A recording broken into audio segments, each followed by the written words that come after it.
Chapter 14, the importance of light and metabolism in man and animal. When we speak of the eye, we generally think of its function as a camera whose sole task is to transmit to man the form, color, and brightness of the environment. The second and equally important function of the eye as a receptor for extravisual photostimuli is still generally unknown even today. The eye uses light not only as the medium of vision. Light entering the eye regulates and stimulates numerous autonomic functions, aka unconscious metabolic and hormonal processes such as sugar balance, water balance, blood count, sexual function, and much more, as has been discussed in several previous chapters. This book was given to me by my neighbor, one of my beautiful neighbors.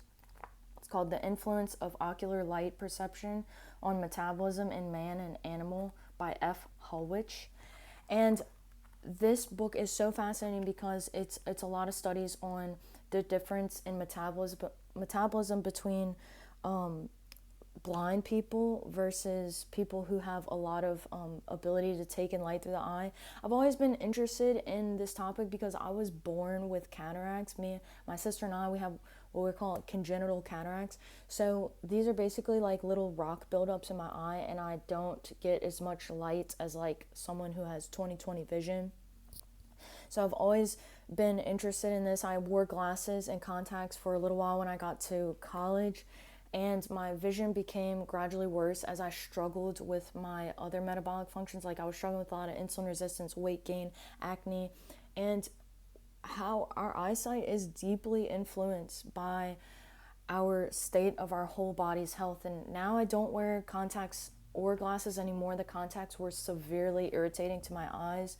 And I found that when I was working out, and when I'm eating cleaner, and when I'm in the sunlight especially, my vision is a lot more sharp.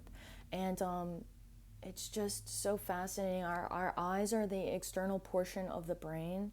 And just what I've learned about circadian rhythm science and hormone regulation is that being in line with the sunlight, like eating with the sun while the sun is out, and getting in line with your insulin sensitivity, like it's so helpful, not only for like lean muscle mass and trimming down the body, whatever it is that you would be seeking external, but it has improved my light in how I feel spiritually. Like it improves mental health greatly, and immune function as well. So I just find that very fascinating. That book is amazing. If you want to look up and into it. The card that I picked, this is a little love letter from the deck that I write to myself. Things are shifting. Enjoy this moment. Things are always shifting. Sometimes it doesn't feel like, sometimes we're going through a tough time or whatever, and it's like things are constantly shifting even when we don't feel that way. Like we go to sleep at night and we close our eyes, and it's like we just think that we go off, we drift off, but there's so many things and processes happening in the body. It's like we're not in this moment forever. I was sitting next to someone last week, and I could just feel how emotional they were, and they had like their eyes looked glossy and something was going on. I didn't know what was going on. I just went and sat next to him, and I just said, I was like, things are constantly moving. I'm like, you're not going to feel like this forever. And they just said, I feel like I need to go cry. I'm like, just go out and cry. Just go outside, go cry. Let this emotion out. So when we hold on and we're restricted to the emotions that need to come to the surface, we throw off everything in the body. That's how we develop, symptoms of some sort, is not letting the emotions just pass through. And I'm a great example of this because I tend to feel restricted around other people like all the time. So my goal today, and when I go to the restaurant, is to not be constricted, not be constricted in my body and go into my head. I'm trying to stay in my body, relaxed and open in my heart. So this is like an ongoing process for me, the battle between the mind and the heart. But we got this, and things are constantly moving. Like it's not always going to feel this way.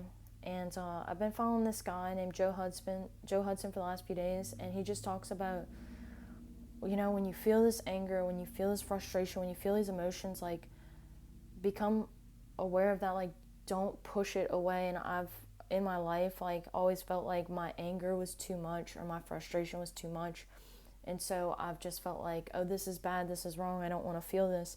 And now I try to practice that anger when it comes up. And even when it doesn't, like, there's certain songs that I'll listen to where I can feel the emotions come up.